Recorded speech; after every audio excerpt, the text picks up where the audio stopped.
1 Timóteo 3,15. Paulo então está escrevendo a sua primeira carta a Timóteo. Paulo, ele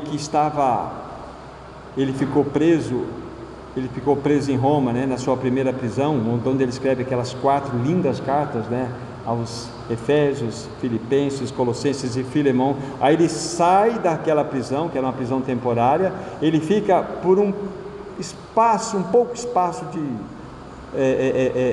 livre, é quando ele vai escrever Timóteo e Tito. 1 Timóteo e Tito. Aí então ele é preso pela segunda vez, aí a mando do império, acusado do fogo em Roma. Aí tem a segunda carta. Mas aqui, quando ele está escrevendo essa primeira carta, ele diz assim, versículo 15: para que, se eu tardar, fique ciente de como se deve proceder na casa de Deus, que é a igreja do Deus vivo, coluna e baluarte da verdade. Aqui está. Para que, se eu tardar, fique sabendo como vocês devem proceder na casa de Deus. O que é a casa de Deus? A igreja do Deus vivo, coluna e baluarte da verdade. Lá em Hebreus, nós somos a casa sobre a qual Cristo está. Pedro está falando, vocês são edificados casa espiritual. É o mesmo assunto. Então, qual é a compreensão que nós temos da igreja? Irmãos, nós precisamos fazer uma assembleia, que temos que reformar, tem um vazamento no telhado da igreja. Irmão, nós temos que comprar mais banco, porque os bancos da igreja estão tudo errado, tudo ruim. Nós temos que trocar as janelas da igreja. Nós reduzimos essa revelação tão profunda, tão maravilhosa, a um objeto físico. Vamos para a igreja? Quem é o pastor da tua igreja? Qual o CNPJ da tua igreja? É assim que nós vivemos. Isso está atravessando os séculos, não é verdade?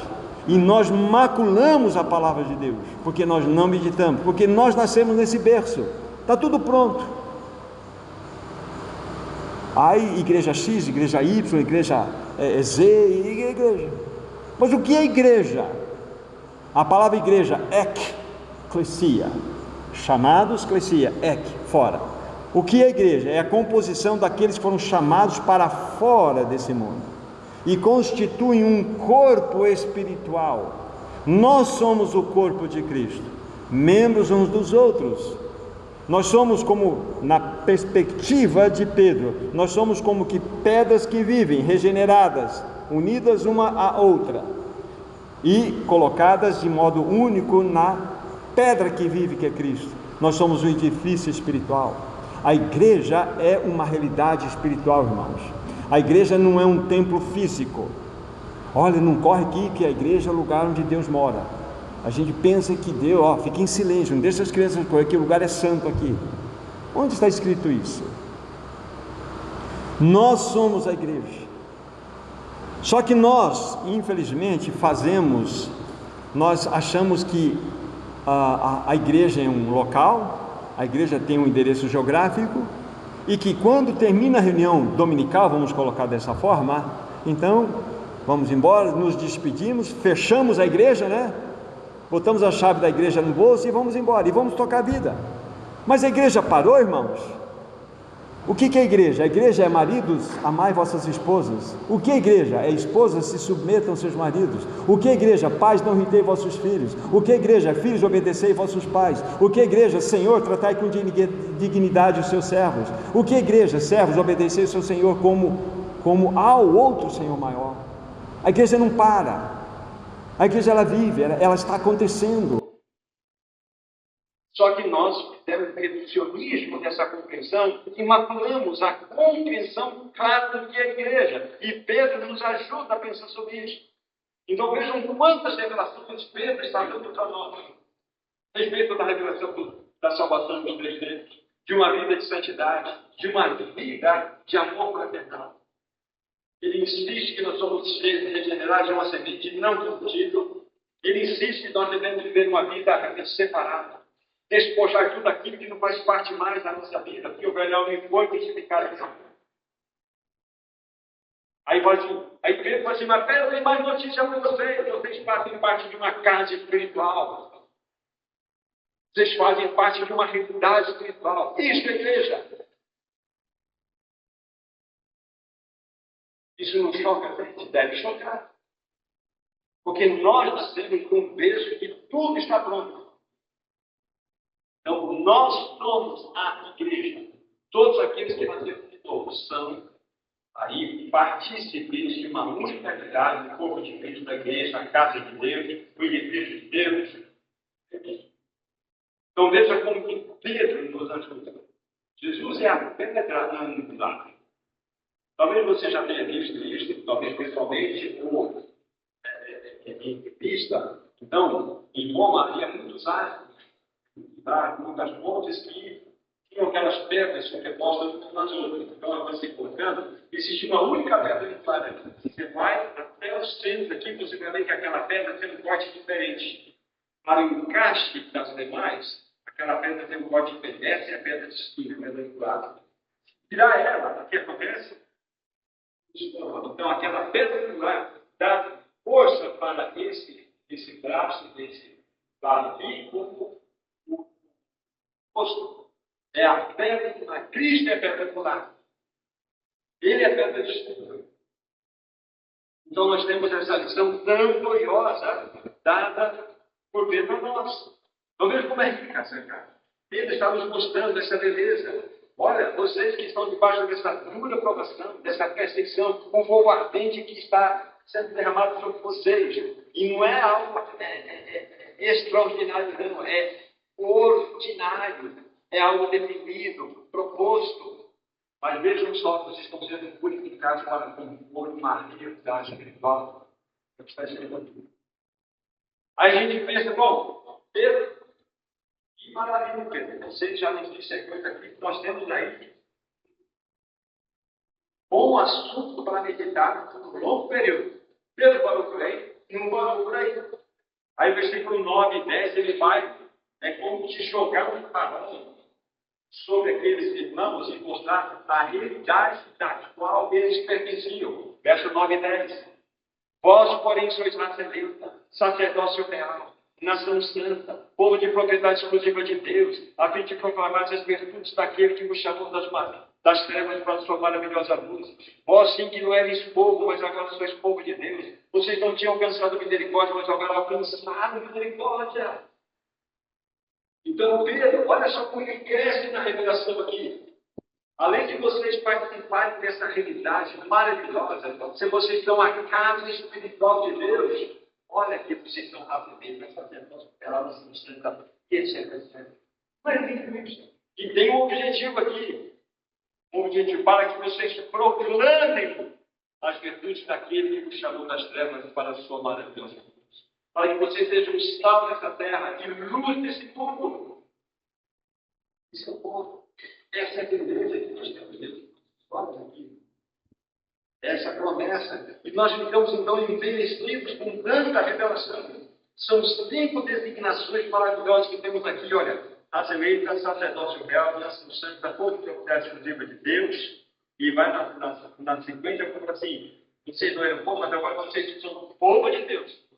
Hoje a gente fala aqui 5 designações que o apóstolo Pedro fala a respeito daquele sermão. Estavam na dispersão. Estavam na dispersão. E como disse ontem, nós, como povo de Deus, a igreja do Deus vivo, nós estamos no exílio, amados. Nós devemos nos ver conforme como Deus, posteriormente, e nós somos peregrinos e forasteiros, nós estamos na mesma situação. E o que vai nos animar, o que vai nos fortalecer, é exatamente ter essa compreensão dessas bênçãos que foram dadas a nós. Quantas verdades temos aqui, irmão? Quantos desafios nós temos aqui para que nós sejamos um povo santo, um povo separado, que glorifique o nome dele, que entre nós haja uma vida de amor fraternal não fingido, que nós possamos amar uns aos outros como a frente. Nós somos separados desse mundo, irmão. Nós não somos desse mundo. Só que hoje, entre aspas, a igreja ela é mais parecida com o mundo do que qualquer outra coisa. Para que entre aspas, a igreja possa ganhar o mundo, ela precisa se vestir como o mundo. E Isaías nos exorta sobre isso. Ai daqueles que descem ao Egito para buscar socorro. Ai daqueles. O que entre aspas, a igreja pós-moderna está fazendo? ela está copiando o mundo. A ideia seria mais ou menos o seguinte, pegando o contexto de Israel e Egito. Egito sendo o mundo, Israel um pouco separado. Então, para ganhar o egípcio, o israelita tem que se vestir como o egípcio, cantar como o egípcio, pescar como o egípcio, pintar as paredes como os egípcios, para trazer o egípcio para dentro do seio israelita, para mostrar ao egípcio que Israel é melhor. É uma loucura. Um caso também. A Bíblia fala que o que vai testemunhar lá fora é a nossa vida. Sermos sal nessa terra e no testemunho. Não imitar esse mundo caído. Não imitar. Então nós temos diante de nós exatamente essa situação. Olha quanta revelação nós somos chamados, então, para sermos peregrinos e forasteiros. Então, quanta revelação. Aí, na sequência, a gente pensa, bom, Pedro, vocês estavam me enchendo de tantas verdades, nossos corações aqui realmente estão realmente regozijados, regozijando em tanta verdade, em tanta revelação.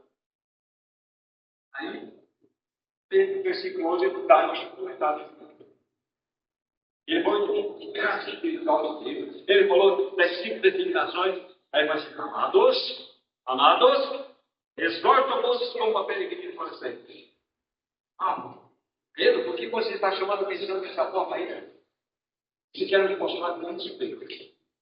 Olha quanta revelação anterior ele trouxe e por que ele vai exortar aqui agora. No versículo 12 ele fala assim, mantendo exemplar o vosso procedimento no meio dos gentios, para que naquilo que falam contra vós, outros, como de malfeitores, observando-vos em vossas boas obras, glorificar a Deus no dia da visitação. Mas vocês já se perguntaram, por que será que Pedro exorta? Pedro está matando aqueles irmãos do Pedro. Como está nos alertando desse terrível perigo que nós hoje podemos estar dizendo. Sabe por quê? Eu vou abrir aspas aqui e vou ler uma frase que eu vou chamar do Russell Shedd, grande parte, o pai de vocês já ouviu falar, querido irmão que já está no céu. Quando ele estava meditando nesse texto, olha o que ele falou. Por que essa exortação? Aí ele diz, quando o povo de Deus perde a consciência do seu chamado celestial e sente-se completamente à vontade nesse mundo de trevas, torna-se claro que a igreja perdeu a sua voz. Vou repetir o que vai acontecer. Quando o povo de Deus perde a consciência do seu chamado celestial e sente-se completamente à vontade nesse mundo de trevas, torna-se claro que a igreja perdeu a sua voz. E aquelas 5 designações que há pouco eu estava dizendo para vocês, elas simplesmente perdem o seu sentido. A igreja deixa de ser uma nação santa, um sacerdócio real, um povo de propriedade exclusiva. Por que a igreja não perder essa vocação?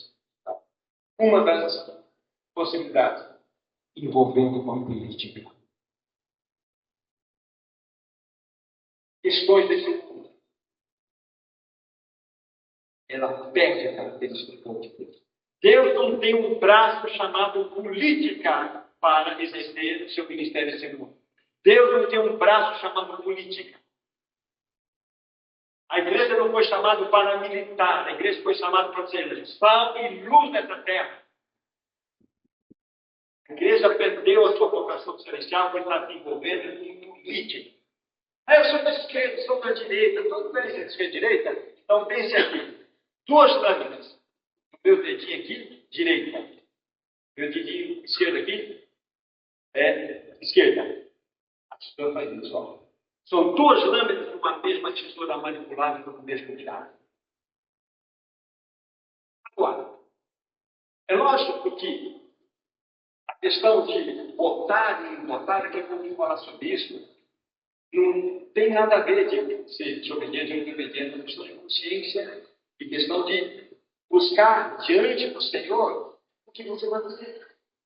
Mas o que eu quero chamar a atenção de vocês agora, nesse momento aqui, que a igreja, ela tem perdido a sua vocação celestial. Ela se tornou um braço político na sociedade. Deus não está nesse assunto, irmão. Pedro está nos chamando a atenção aqui. Por isso que ele está exortando como peregrinos e forasteiros. Nós somos peregrinos e forasteiros desse mundo amado. Para que estejamos daí aqueles que se abstêm das paixões carnais que fazem guerra contra nós. Agora, vamos fazer uma comparação aqui. Olhando para o versículo 1 que nós já consideramos, pense que os pecados aqui mostrados são pecados que afetam o outro mesmo. A maldade, a dólar, a hipocrisia, inveja e malicência. Afeta o outro mesmo. Afeta o outro. Mas aqui são as paixões carnais. São aqueles pecados que brotam de dentro de nós. Exatamente estas atividades de busca de prazer que fazem guerra contra a nossa alma, que nos distraem e faz com que percamos de vista o nosso chamado de peregrinos e forasteiros. Então, o Senhor precisa nos ajudar nessa vida. Precisa nos alertar. E Pedro está chamando a atenção de cada um de nós nesse quesito. A igreja não foi chamada para buscar riqueza nesse mundo. A igreja não foi chamada para buscar prosperidade nesse mundo. A igreja está misturada com esse mundo. Agora, Deus tem um povo dentro do seu próprio povo. Deus sempre tem que ser remanescente. Isso não é. Será que eles estão respondendo a isso? E Pedro está nos ajudando. Dentro daquele contexto do Império Romano, onde engraçava todo tipo de imoralidade e perversidade. Então, Pedro está orientando aqueles irmãos. E a mesma orientação acontece no mundo pós-moderno, no mundo hedonista, narcisista, materialista, secularista. Tudo isso que a gente possa lembrar. Um mundo caído. Então, estamos sendo exortados da mesma forma. O que está acontecendo hoje é a reedição do Império Romano antes da morte. Olha o cenário que está acontecendo. Nós estamos vendo uma sociedade completamente corrompida, onde não existe mais valores morais, não existe mais estilo de vida que agrada ao Senhor. Nós temos cultura oculta, nós temos as culturas que estão todas elas tecidas pela ingenuidade de Satanás na vida. É uma cultura completamente corrompida. E isso tem chega no meio do povo de Deus. Então nós precisamos compreender o que é uma salvação. Nós precisamos compreender o que é uma vida de santificação. Nós precisamos compreender o que é a casa de Deus. Nós precisamos compreender que fazemos parte dessa realidade maravilhosa de sermos facilmente, etc, etc. Mas nós precisamos entender que nós somos peregrinos e essa é a questão. Eu preciso ajudar nisso aqui. Deixa eu fazer um parênteses aqui. Acho que poderíamos 10 minutos fazer um descanso e eu vou depois. É possível que o que é que eu consigo na frente? O que você já está? Posso levar adiante até mais um tempo? Encerramos? Ok. Tá. Aí a gente perde aqui. Então, nós estamos diante dessa situação. Os irmãos estão entendendo do coração de Deus. Estão entendendo como que o Espírito Santo usou o apóstolo para escrever essa carta. Aí vocês vão entrelaçando essas verdades. Toda a base, né? Todo o cenário foi construído. Vocês veem que vai ter quase 12 anos foram praticamente, não só no mesmo assunto, mas mostrando vários textos que implicavam em aflição, provação, perseguição.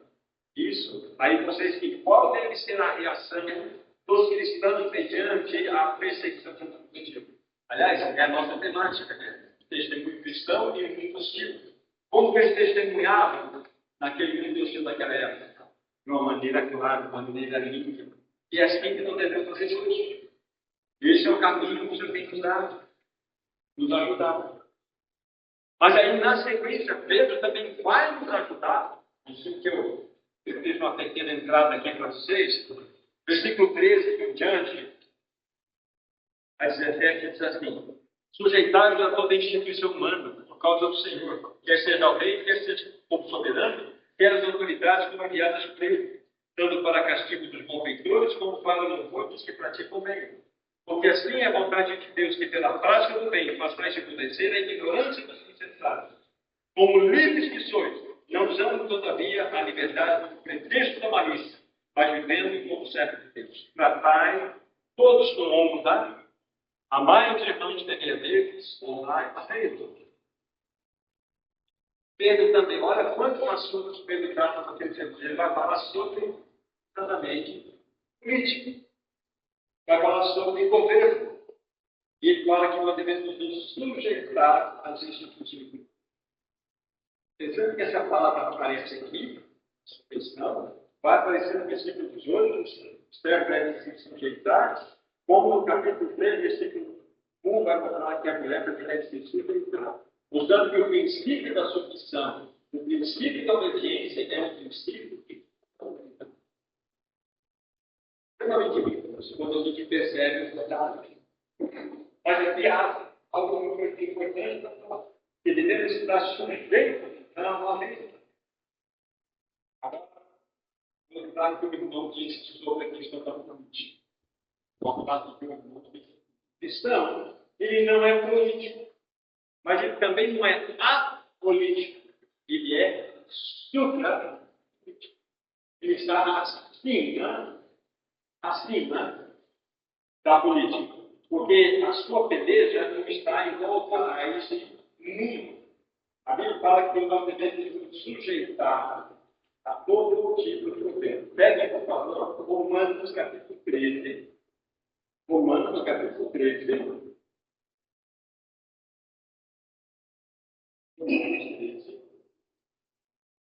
E Bruno, todo homem esteja sujeito à autoridade.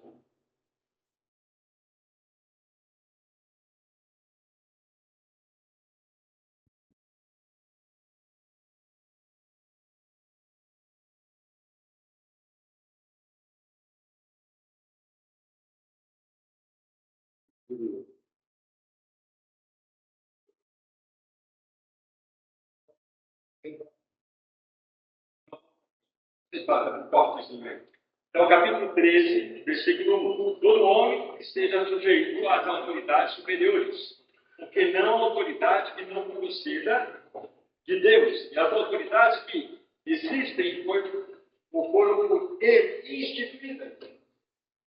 Então, aqui está. Olha que ensinamento maravilhoso nós estamos tendo aqui, não só a partir de Paulo, como de Pedro, que nós estamos considerando. Não existe autoridade que tenha sido instituída por ele. Então, é dever de todo cristão, seja em qual contexto político e social ele mora, ou vive, ou convive, mas que ele possa realmente ser aqueles que se submetem ao governo. É lógico que nós temos um direito, entre aspas, que deveríamos seguir, quando um governo me obrigar a negar o meu Deus, a blasfemar o seu Senhor, você pode se posicionar. Porante isso, nós devemos considerar uma lei de liberdade. Quero ser claro para nós. Isso é muito importante. É verdade, todo cristão ele deve submeter a todos os governos. Contudo, nós não podemos nos inclinar diante daqueles que exigem de nós uma postura que é contrária à palavra de Deus. Aí nós devemos, sim, ir para a maneira de ser punido por Deus. Aí é o papel honroso do cristão. Mas enquanto leis, enquanto todos os estilos de governo, os cristãos precisam se submeter. Aliás, o governo do qual Paulo está se referindo ali, tinha um homem sentado lá na cadeira do império chamado Nero.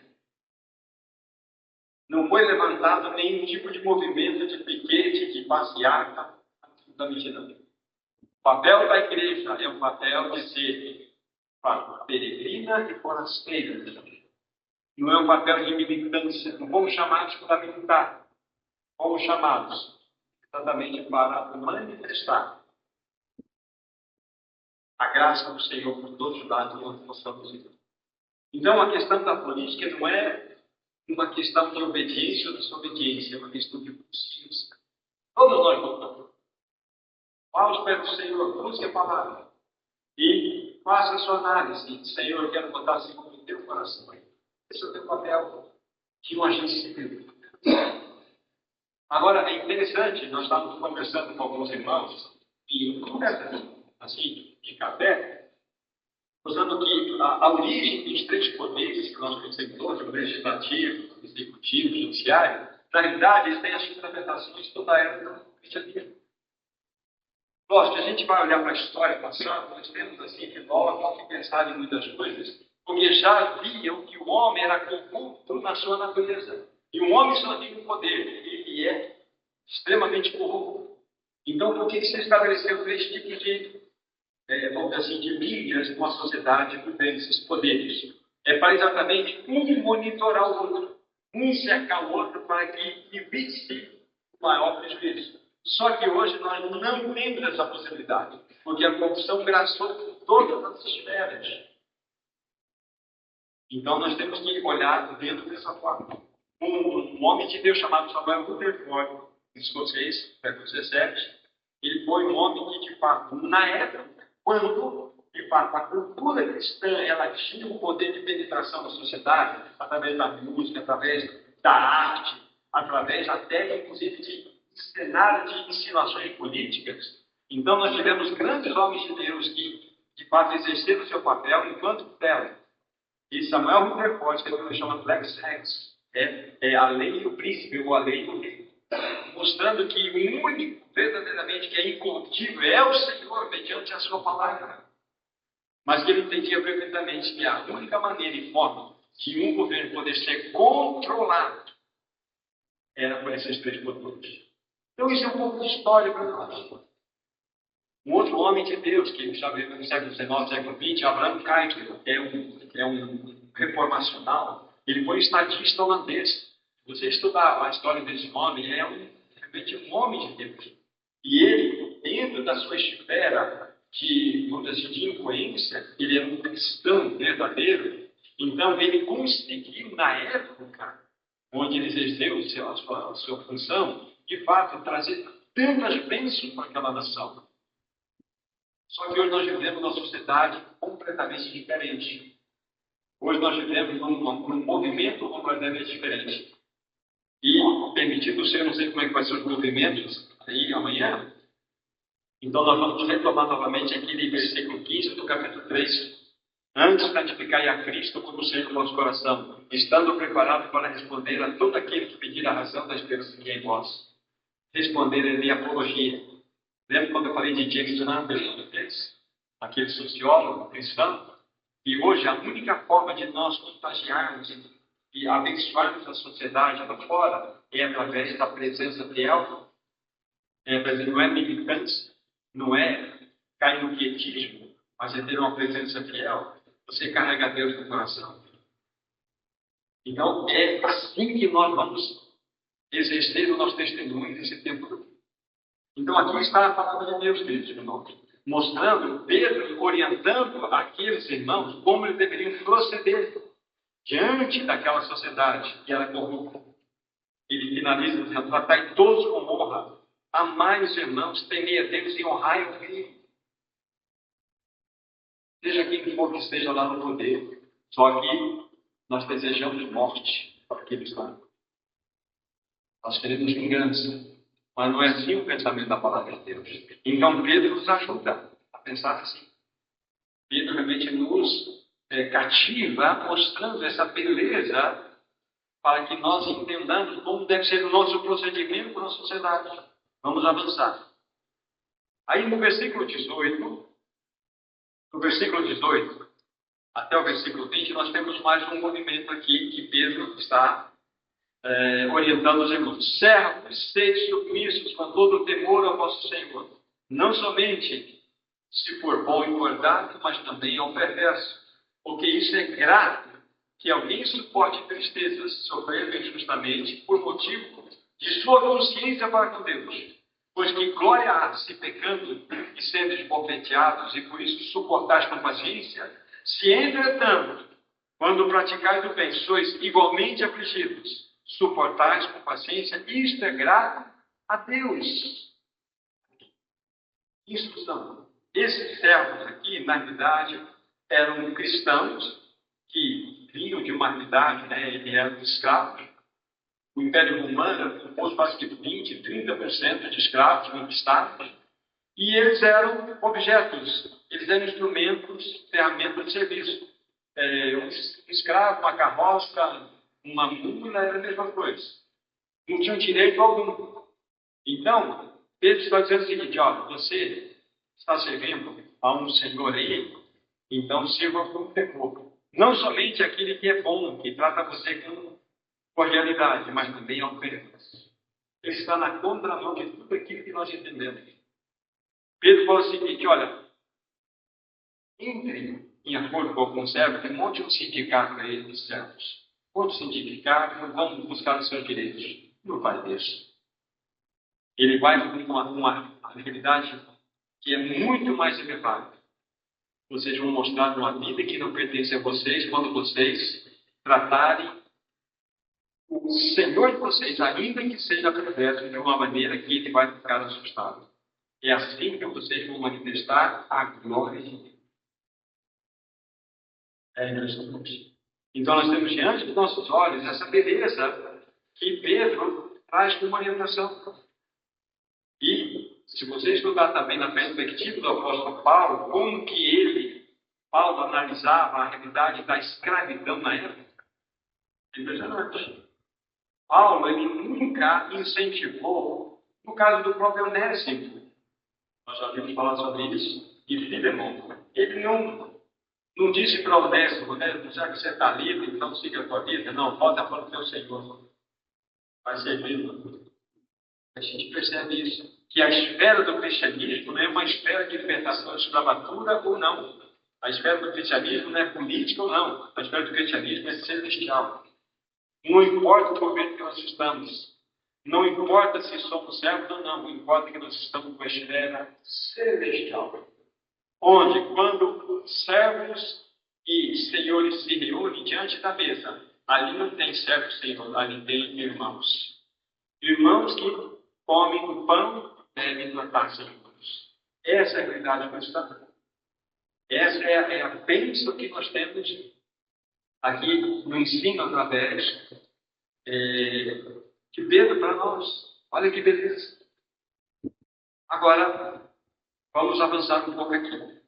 Devemos, então, sempre, quando estamos olhando para isso, fazer o que Pedro vai fazer. Diante do que ele está falando, ele vai levantar agora o testemunho do próprio Senhor Jesus. Ora, versículo 21 em diante.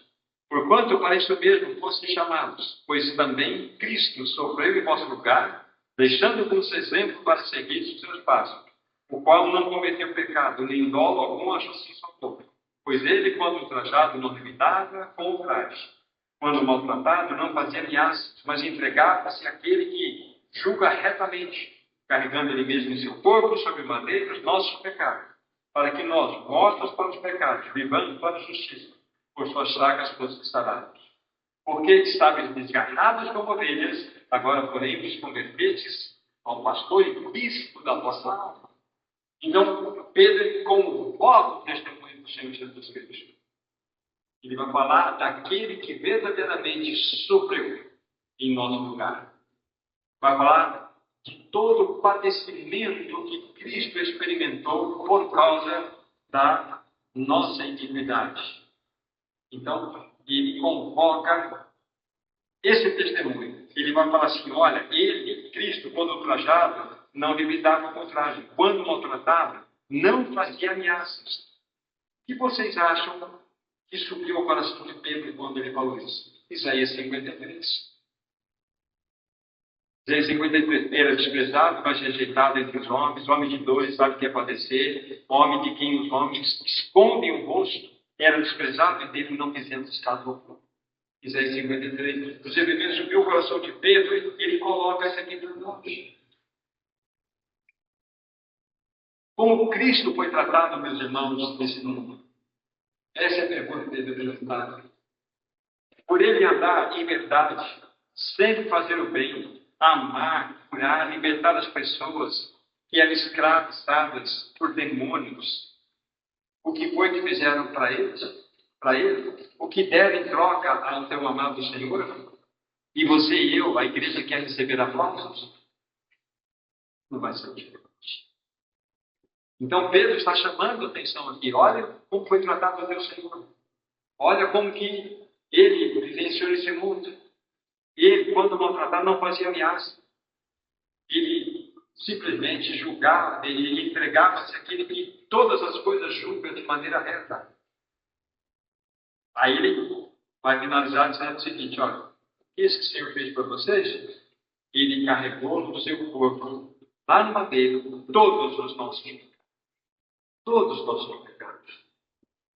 Olha que texto maravilhoso. Que Senhor maravilhoso é esse. Então entende o raciocínio, o pensamento de Pedro, quando ele escreve essa carta àqueles irmãos que estavam na dispersão? Ele queria, de fato, trazer um consolo, uma palavra de exortação também àqueles irmãos, mas também queria trazer as verdades fundamentais que norteiam a vida da igreja, conforme nós estamos vendo aqui. Então nós temos diante dos nossos olhos essa linda carta, essa preciosa carta para que nós possamos degustar, para que nós possamos realmente saboreá-la. Então, para que nós possamos fazer a conclusão, percebam como que a cada movimento que a gente vai fazendo, a cada exposição, nós vamos ganhando um pouco mais da compreensão geral dessa carta. Ela foi escrita, em que situação ela foi escrita, e que vai trazendo ao nosso coração, de fato, um consolo, vai trazendo, de certa forma, sabe, um alento para nós que estamos nessa mesma jornada. Então, insisto, assim como aqueles irmãos que estavam espalhados naquelas 5 províncias da Ásia, né, a qual Sofia, nós somos a igreja que está vivendo de modo peregrino. Nós estamos, de fato, na dispersão. Nós estamos no exílio. Esse não é o nosso lugar. Então, por favor, lembre-se, você é um peregrino. Você está de passagem desse mundo. Você não tem que criar raiz nesse mundo. Você é um forasteiro. Você tem um sotaque diferente. Você tem um sotaque celestial. É o sotaque de Cristo Jesus. Que as pessoas, ao nos tocar, possam tocar Cristo Jesus. Possam ver esse Senhor maravilhoso em cada um de nós e coletivamente também. As pessoas possam, ao nos ver reunidos, muitas vezes, possam inalar um perfume que não é nosso. O perfume de Cristo. Que Deus abençoe a sua palavra e continue nos falando.